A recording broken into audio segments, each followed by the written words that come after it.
Welcome to today's video.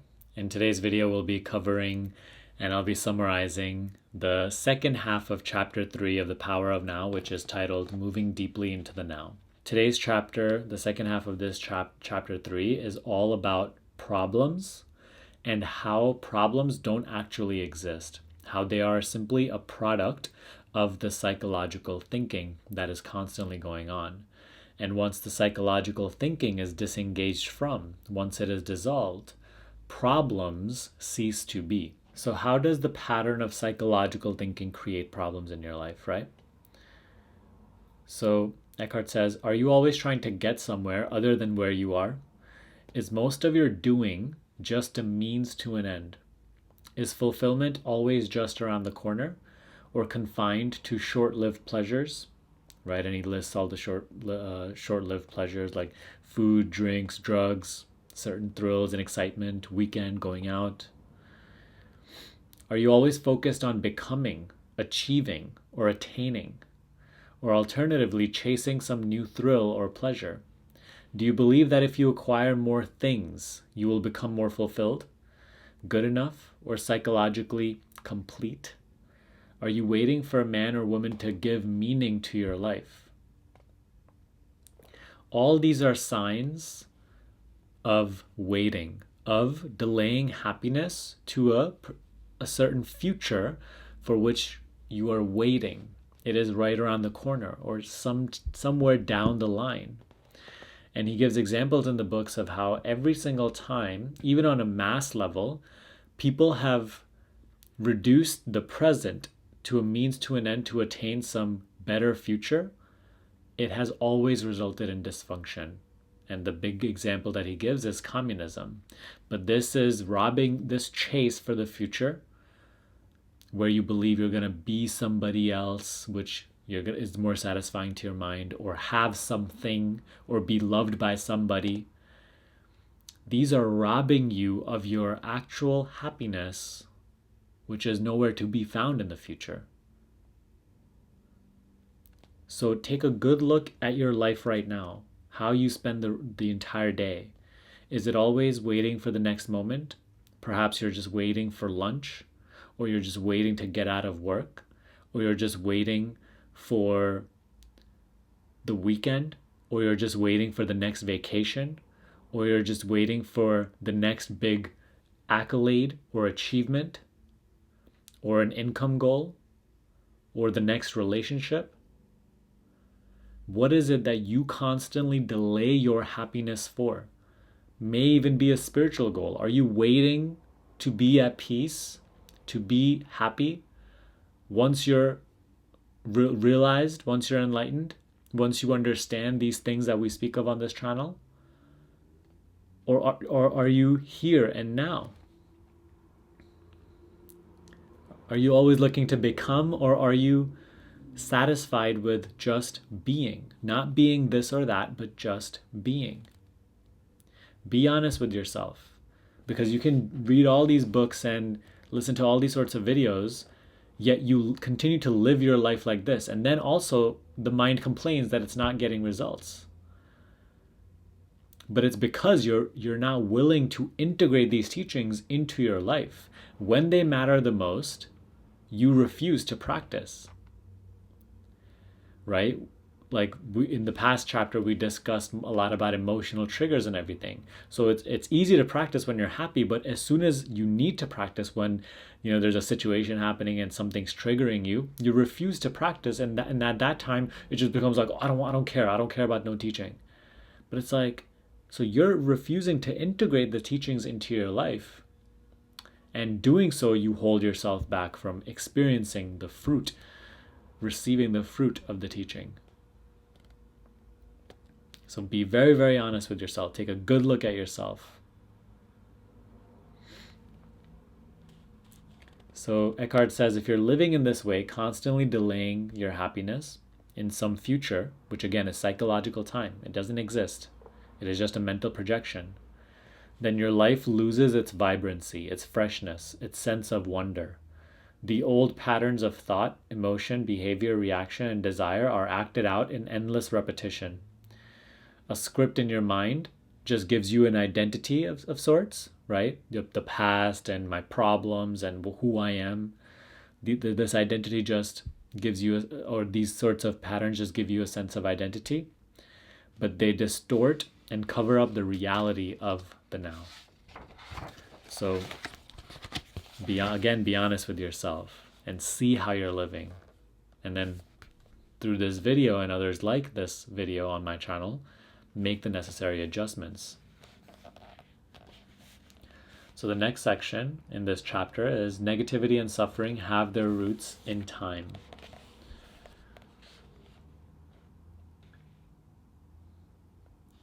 Eckhart says, usually the future is a replica of the past if you're mind identified, right? Things change on the surface, but no real change happens until the quality of your consciousness is altered, is changed. He says the quality of your consciousness at this moment is what shapes the future, which of course can only be experienced as the now. He said you may win a lottery, $10 million, but what kind of change is that? You would simply continue to act out the same conditioned patterns of mind in a more luxurious surrounding. So even in that environment, when you have won the $1 million and you have all that your mind really hoped for and really believed that would bring you happiness, even in that situation when it is the now, if you're just in the same conditioned patterns of mind, again, you will just make that your living hell. You will just find problems even within that scenario. So there's no real change there. Situations and circumstances can change and be rearranged, right? However, if there's not a change in the depth you know yourself to be, if there's not a change in the way you perceive and live life, the quality of your consciousness, then you will just act out the same sort of patterns.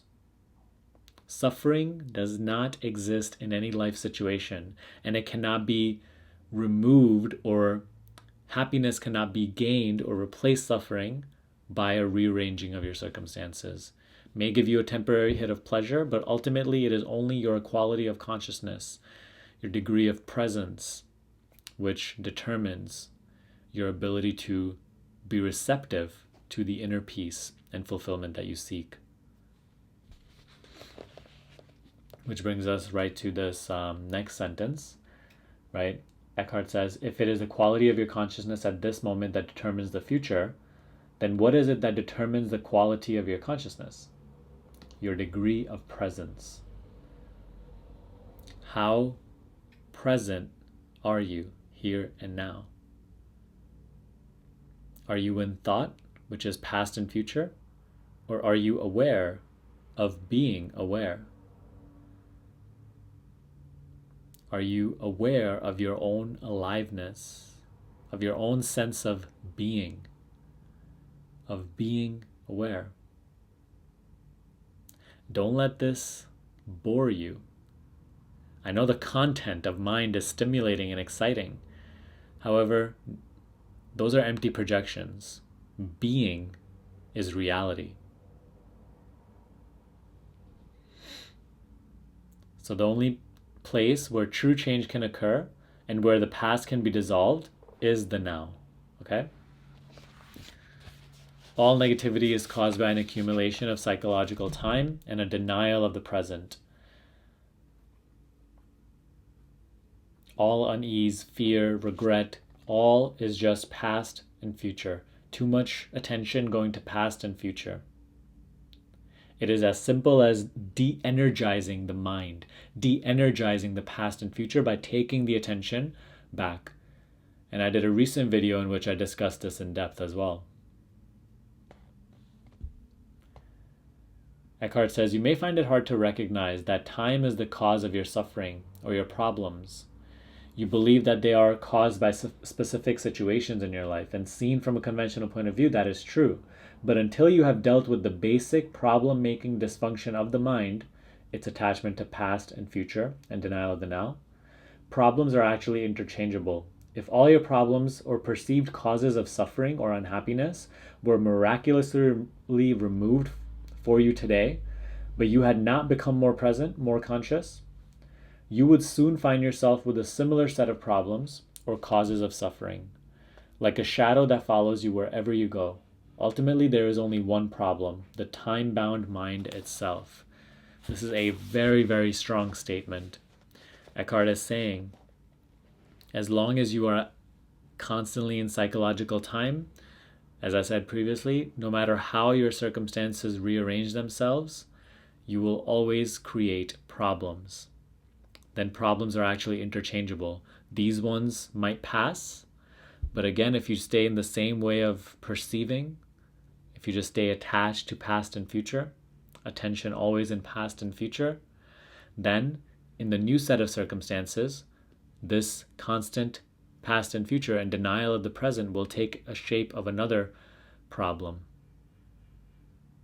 which then you will also seek relief from in another future. So you see this endless cycle? Put an end to it.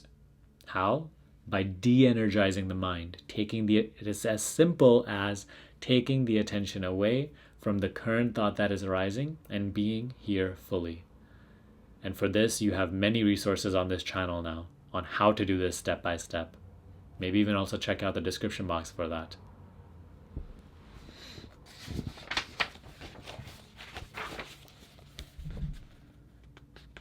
There is no salvation in time. You cannot be free in the future.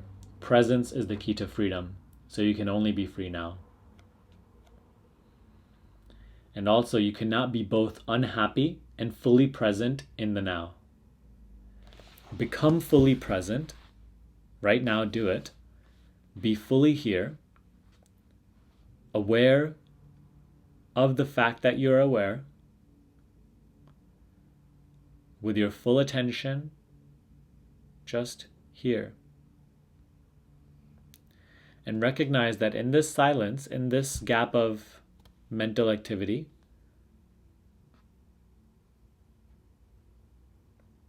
there is no problem. And therefore there is no unhappiness either. Unhappiness is but another thought that arises. Forget about your life situation for a while and pay attention to your life. What is the difference? Your life situation exists in time. Your life is now. Your life situation is mind stuff. Your life is real. So your life situation is all that mental projection. It's all that the circumstantial stuff that you perceive, which constantly is on the move. Have you ever been able to cling on to any situation? Have you ever been able to cling on to any person, any emotion, any mood, any personality that you thought you were? Literally all that you perceive comes and goes. It is a scene. It not just comes and goes, but it is seen to come and go. The only thing that has any being, that outlasts all situations, all the things you build, all the belief systems that you subscribe to, even the identity, the personality, even the body, the only thing that stays stable, watching all these things change, is being, is this sense of I am aware. So that is life. Whereas everything that you perceive, what you call, so significant, that is just your life situation, which is always changing. Find the narrow gate that leads to life. It is called the now. Narrow your life down to this moment. Your life situation may be full of problems, but find out if you have a problem at this moment. Not tomorrow or in 10 minutes, but now. Do you have a problem now? So you may have something coming up, maybe next week, where you're unable to pay the rent. You don't know how you're going to make it. Or a difficult conversation that you maybe have to do later today. Or maybe you have to give a speech in 10 minutes and you're very, very nervous. But right now, here and now, do you have any problems? Become fully present and see if you have any problem. When I read this a couple of years ago, when I was just beginning my spiritual journey, and I was just going through the beginning stages of creating Personal Mastery Quest and trying to find my passion and make a living doing it, I was bogged down with so many fears, so many future projections. And I remember reading this at that time. And this is something that I have done so many times throughout the past couple of years. Every single time I find myself suffering, or at least in the past situation that I speak of now, every single time I would find myself really thinking about the future. Am I going to be okay? How is it going to turn out? I would simply turn my attention to the now and ask myself this question. That problem is coming up, but do I have a problem here and now? And the answer would always be no. And this is something that even like if you go through my past videos, there is a video about time and how problems only exist in time that you can even see from a very, very long time ago, in which I discussed this exact thing. And it has not disappointed to this day, because truly, if you every single time put this to the test, every single time you are present and aware, not in time, in the timeless, eternal now, problems cease to be, and therefore suffering goes with it. What can you suffer if there are no problems? Even if there is great pain in the now, if you're just here and you're allowing it to be and you're being fully with it, as we discussed in the past two chapter 2 videos, then where is even the problem that you call pain? So Eckhart says, ultimately, this is not about solving your problems. It's about realizing that there are no problems, only situations to be dealt with now, or to be left alone and accepted as part of the isness of the present moment until they change or can be dealt with. Problems are mind-made, and they need time to survive. They cannot survive in the actuality of the now. They need constant thinking in order to be maintained. And this is something that you can just hear and completely, ward off. But if you look in a very sincere way into your day-to-day thinking patterns, into your problems, you will see that your problem requires you to think about the problem in order to be a problem. If you take attention away from it, it no longer gives the mind the satisfaction of being a problem. And this is something that, I test out with my family and friends as well. Oftentimes when I see them complaining or talking too much about their problems, I see this and I try to give maybe a simple solution regarding, the attention or whatever if they seek that. And oftentimes they have great resistance to the advice that I offer, because my advice does not elate their problem. It doesn't feed into their problem. I don't justify their position, their mental position. I don't feed into their ego. I simply either stay silent or just provide a simple solution if that's what they ask for. But this even bothers them. I do this to my girlfriend sometimes, and it bothers her because there's a great sense of self in problems, a great sense of importance, a sense of identity. So we derive our sense of self from problems. And sometimes when people tell us that our problems don't exist, then we fight against even that. But again, that's why I say, if you sincerely look into what is being said here, you will find that this is true.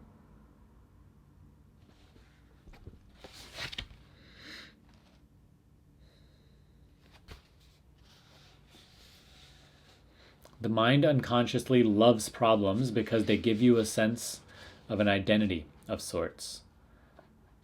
This is normal, and it is insane. Problem means that you are dwelling on a situation mentally without there being a true intention or possibility of taking action now, and that you are unconsciously making a part of your sense of self. So just similarly, what I discussed. And you can see this with your friends and family. You can see this for yourself. Right? Be sort of investigate in this way. Look at it in this way. always try to make these always try to look through the lens of these teachings in your day-to-day life. Only then can it actually become true for you. Only then can you start to see. Because right, reading is one thing, but when you're actually living it, it's a whole different thing. So practice and see through the lens of these teachings. When you create a problem, you create pain. All it takes is a simple choice, a simple decision. No matter what happens, I will create no more pain for myself. I will create no more problems. Although it is a simple choice, it is also very radical. You won't make that choice unless you are truly fed up with suffering, unless you have truly had enough. And you won't be able to go through with it unless you have access to the power of now. So one thing is this. Because right now you're getting a certain payoff, you're getting a certain sense of satisfaction from your suffering, you will continue to dwell in problems. Only when you are so fed up of the suffering will you be like, okay, I need something now. Okay, I've had enough of this. Only then will you gain the willingness and the motivation to look and see that problems do not exist.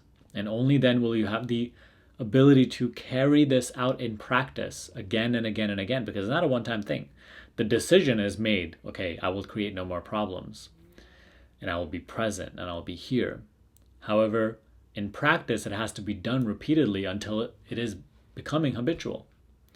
So that can only become if you are truly fed up of your current way of just pain and pleasure, suffering cycle. A great deal of what people say, think, or do is actually motivated by fear, which of course is always linked with having your focus on the future and being out of touch with the now. As there are no problems in the now, there is also no fear either. So almost all of us deal with fear. And a question I get all the time is, how to dissolve my fear? What to do about my self-doubt, my fear? And each time the answer is the same. Bring your attention to the now. You don't have to fight against the fear. You don't have to do anything to dissolve the fear. You don't have to give your fear the reality that it demands. Right now, you're so interested in the fear because you're afraid of losing something, you're afraid of protecting something, you're afraid of not being enough. But all these things are in a projected future, which doesn't exist.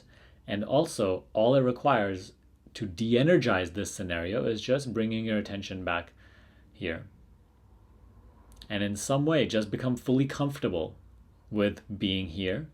And know that when you are here, when your attention is fully here, there are no more problems. So even if that scenario that you're so scared of was to manifest as the now, but you are still here and you are truly present, then that itself would be transformed from a problem, which is just a mental label, into a situation which would be naturally dealt with through the intelligence and the infinite creativity that is inherent in the now. You see? So there is nothing to be afraid of. As long as you are here with your attention in the now, being aware of being aware, life situations will unfold in balance. And even when they do get out of balance, they will be brought back into balance through correct action, which won't be something that you thought of, but rather just arose and happened. Test this out because this will free you like nothing else. So Eckhart says that the shift from fear to presence, from time to the eternal now, is necessary. Otherwise, we will continue to add to the dysfunction that we see all around us. Now, he gets into talking about the joy of just being, okay? And he said, ask yourself, is there joy, ease, and lightness in what I am doing? If there isn't, then time is covering up the present moment, and life is perceived as a burden or a struggle. So if there is not a sense of lightness, a sense of ease, a sense of joy. Joy doesn't always have to come with this big smile on your face, but just like a contentment, a fulfillment, and an enjoyment of what is right now. If that is not in your experience throughout the day, right, as you're working, you're maybe working towards a goal, or you're just at your job, maybe you're playing with your children, whatever you're doing, if that is not present, then that means that your attention is either in the past or the future. It is in psychological time, which will keep you waiting, which will keep you in suffering. So ask yourself this. And this itself, something that you can ask again and again and again while working on your goals. It will completely shift how you achieve your goals, how you perceive the journey of life. No longer will you reduce the now into just the means to some better now, which you call the future. Instead, you can actually enjoy and live life where it is right now, where life always is, here and now.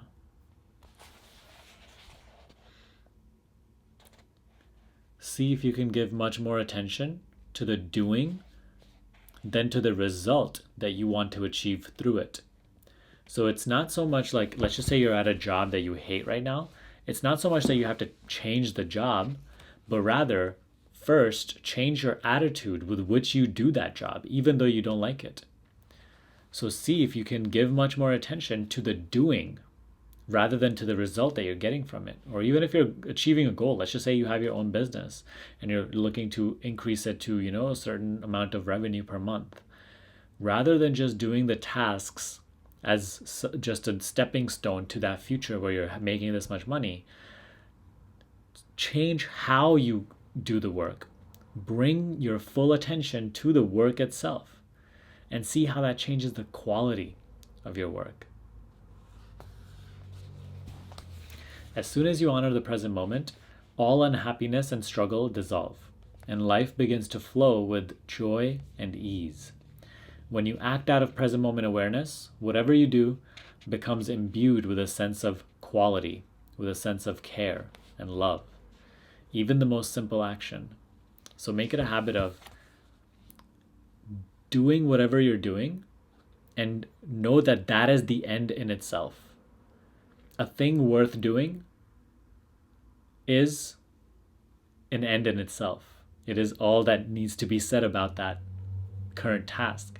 So do even the simplest little thing, the simplest little gesture, with the greatest of attention, with full focused, fully here, being aware of being aware. In that recognition, let your actions unfold, and they will be imbued with a certain sense of quality. So do not be concerned with the fruit of your action. Just give attention to the action itself.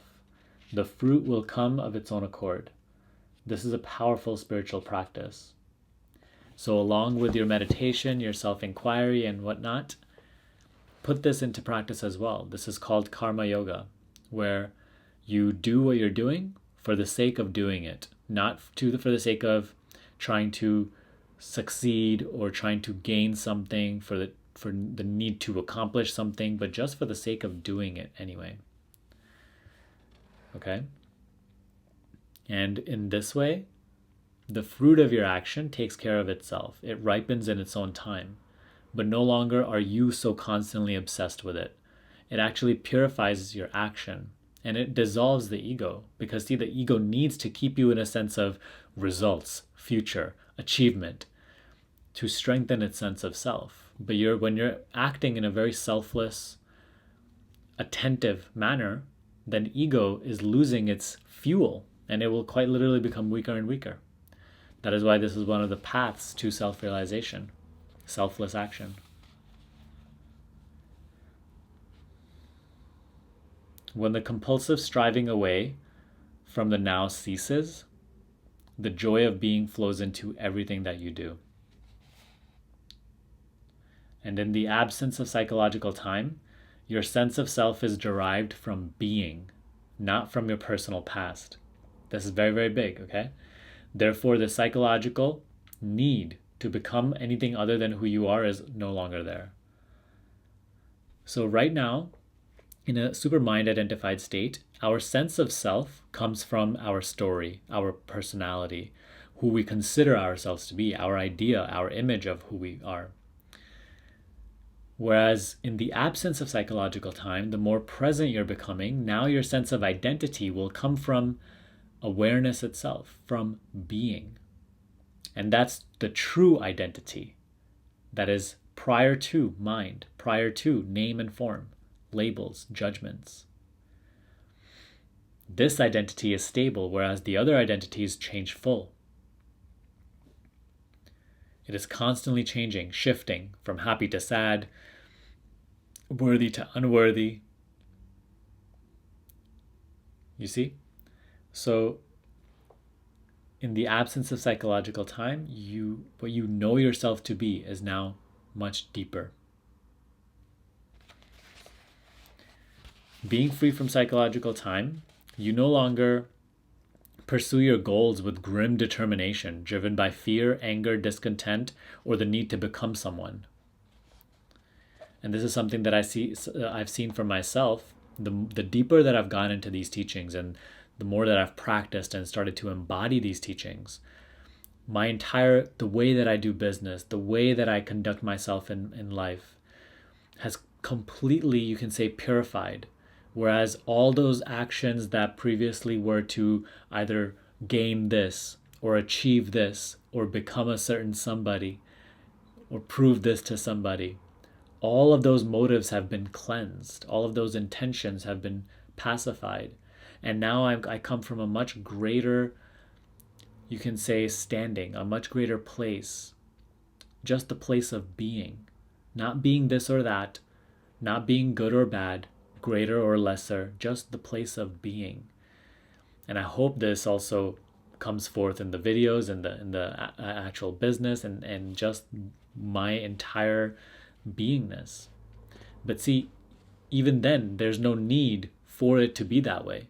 You simply are what you are, and there's no need for you to portray yourself as something or something else, or become this or this in order to satisfy this person. You see? When your deeper sense of self is derived from being, you are free of becoming as a psychological need. Neither your happiness nor your sense of self depends on the outcome. And so there is freedom from fear. What is fear, if not resistance to a particular set of outcomes in which you will not get what you want? You see?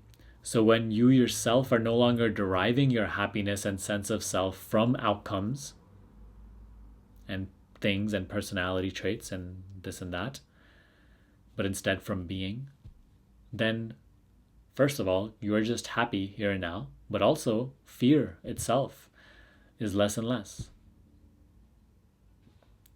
You don't seek permanency where it cannot be found, in the world of form, of gain and loss, birth and death. Your search for happiness is actually a search for wholeness, of completeness. And right now you're seeking it in the incomplete, in the temporary. Once you start to open up to this deeper dimension within you of being, no longer will you seek permanency in that which is temporary. Rather, you'll be coming from that which is stable, permanent, changeless.